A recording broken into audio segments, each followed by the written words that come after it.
আব্বু, আমার ক্ষুধা লাগেনি, তুমি কিছু খাও। হে আল্লাহ, আমার মেয়ের কষ্টগুলো দূর করে দাও। একটা ছোট্ট মেয়ে, বয়স 7 বছর, বাবার মাথায় হাত রেখে বলছে, আব্বু, আমার ক্ষুধা লাগেনি, তুমি কিছু খাও। কিন্তু বাবা জানতেন মেয়েটা সকাল থেকে কিছু খায়নি, শুধু বাবাকে কষ্ট না দেওয়ার জন্য মিথ্যা বলছে। এই গল্পটা যদি আপনি শেষ পর্যন্ত না শুনেন তাহলে জানতেই পারবেন না সেই রাতে কি হয়েছিল। আসসালামু আলাইকুম ওয়ারহমাতুল্লাহি ওয়াবারাকাতুহু। আশা করি আল্লাহর রহমতে আপনারা সবাই ভালো আছেন, সুস্থ আছেন। আপনাদের প্রিয় চ্যানেল ইসলাম ইজ মাই লাইফতে আপনাকে স্বাগতম। এই চ্যানেলে আমরা প্রতিনিয়ত এমন সব গল্প এবং ইসলামিক বার্তা নিয়ে আসি যা আপনার মনকে নাড়া দেবে, আপনার ঈমানকে শক্তিশালী করবে এবং আপনার চোখকে ভিজিয়ে দেবে। যদি আপনি এখনও আমাদের চ্যানেল সাবস্ক্রাইব না করে থাকেন তাহলে এখনই নিচের সাবস্ক্রাইব বাটনে ক্লিক করুন এবং বেল আইকনটা প্রেস করুন। আপনি এখন কোথায় থেকে দেখছেন? কমেন্টে জানান কে, কখন এবং কোথায় থেকে দেখছেন। তাহলে চলুন শুরু করি আজকের গল্প। এই গল্পটা যদি শেষ পর্যন্ত না দেখেন তাহলে জানতেই পারবেন না সেই রাতে আল্লাহ কিভাবে তার অসহায় বান্দার ডাকে সাড়া দিয়েছিলেন। রমজান মাস, বাংলাদেশের একটা মফস্বল শহরের ছোট্ট একটা ভাড়াঘর। সেই ঘরে থাকেন করিম সাহেব, বয়স 50-এর কাছাকাছি। মানুষটা সারা জীবন রিক্সা চালিয়েছেন, কখনো কারো কাছে হাত পাতেননি। কঠিন পরিশ্রমী নামাজি মানুষ, কিন্তু ভাগ্য তার সাথে কখনো বড় সদয় হয়নি। 3 মাস আগে একদিন রাস্তায় রিক্সা চালাতে গিয়ে হঠাৎ বুকে ব্যথা উঠল। গাড়ি থেমে গেল। করিম সাহেব পথের ধারে বসে পড়লেন। হাসপাতালে নিয়ে গেলে জানা গেল হার্টের সমস্যা, অপারেশন দরকার। টাকা নেই, তাই ওষুধ খেয়ে বাড়িতে বিশ্রাম। রিক্সা আর চালানো হয়নি, আয় বন্ধ। সঞ্চয় বলতে যা ছিল 3 মাসেই শেষ। ঘরে স্ত্রী সালেহা বেগম আর একটাই মেয়ে, নাম তার রাইসা। বয়স 7 বছর, ক্লাস 2তে পড়ে। রাইসা বাবাকে অনেক ভালোবাসে। প্রতিদিন স্কুল থেকে ফিরে বাবার মাথায় হাত বুলিয়ে দেয়, বলে, আব্বু, তুমি সুস্থ হয়ে যাবে, আল্লাহ তোমাকে ভালো করে দেবে। করিম সাহেব মেয়ের মুখের দিকে তাকিয়ে শুধু হাসেন, কিন্তু ভেতরে ভেতরে ভাঙছেন। সেই রমজানের 2য় সপ্তাহে ঘরে আর কিছু নেই। সালেহা বেগম প্রতিবেশীদের কাছ থেকে চাল ধার নিয়েছিলেন, সেটাও শেষ। সেহরিতে শুধু পানি আর একটু লবণ খেয়ে রোজা রেখেছেন 3 জনই। সারাদিন কেটে গেছে, এখন বিকেল গড়িয়ে সন্ধে হয়ে আসছে। মাগরিবের আজান পড়তে আর মাত্র কিছুক্ষণ।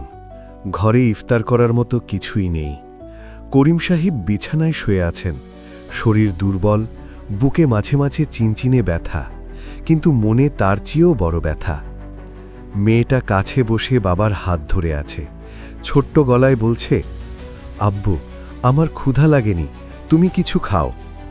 করিম সাহেব জানতেন মেয়েটা সকাল থেকে কিছু খায়নি, শুধু বাবাকে কষ্ট না দেওয়ার জন্য মিথ্যা বলছে। 7 বছরের একটা মেয়ে এইটুকু বয়সেই শিখে গেছে বাবার কষ্ট লুকানো। করিম সাহেব চোখ বন্ধ করলেন, গলা ধরে এলো, হাত দুটো তুললেন। আর তখন সেই দোয়া, কোনো বড় আলিমের শেখানো কথা নয়, কোনো সাজানো ভাষা নয়, শুধু একজন অসহায় বাবার বুক থেকে বেরিয়ে আসা কান্না। ইয়া আল্লাহ, আমি তোমার সামনে কিছু বলার যোগ্য না, আমি গুনহেগার, কিন্তু এই মেয়েটা তো গুনাহ করেনি। ও আজ সারাদিন না খেয়ে থেকেছে, ও তার বাবাকে সান্ত্বনা দিচ্ছে। ইয়া রাজ্জাক, এই মেয়েটার জন্য আজকের ইফতারটা তোমার কাছে চাই। মেয়েটা বাবার কপালে হাত রেখে চোখ বন্ধ করে দোয়া করছে। দুজনের চোখ থেকে পানি পড়ছে, কিন্তু কেউ কাঁদছে না শব্দ করে, শুধু নীরব দুটো হৃদয় একসাথে একই রবের দিকে মুখ করা। আপনার কি কখনো এমন কোনো মুহূর্ত এসেছে যখন শুধু আল্লাহর দিকে তাকানো ছাড়া আর কোনো উপায় ছিল না? কমেন্টে লিখুন। ঠিক সেই সময় দরজায় টোকা। সালেহা বেগম উঠলেন, দরজা খুললেন। দরজায় দাঁড়িয়ে 3 জন মানুষ, স্থানীয় মসজিদের ইমাম সাহেব, সাথে 2 জন তরুণ। ইমাম সাহেব হাসি মুখে বললেন, করিম ভাই আছেন?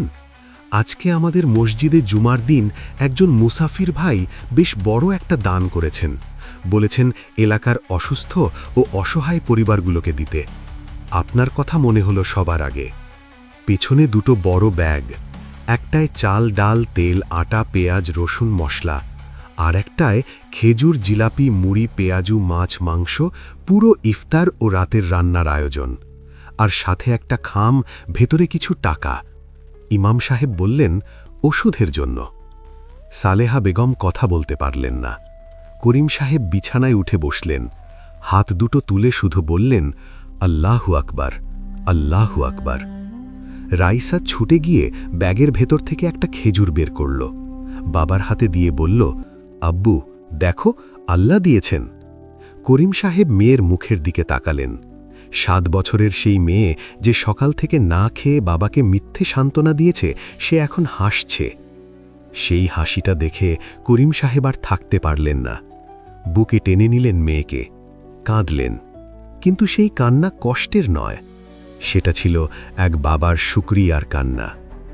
ঠিক তখনই দূর থেকে ভেসে এলো আজানের আওয়াজ, আল্লাহু আকবার, আল্লাহু আকবার।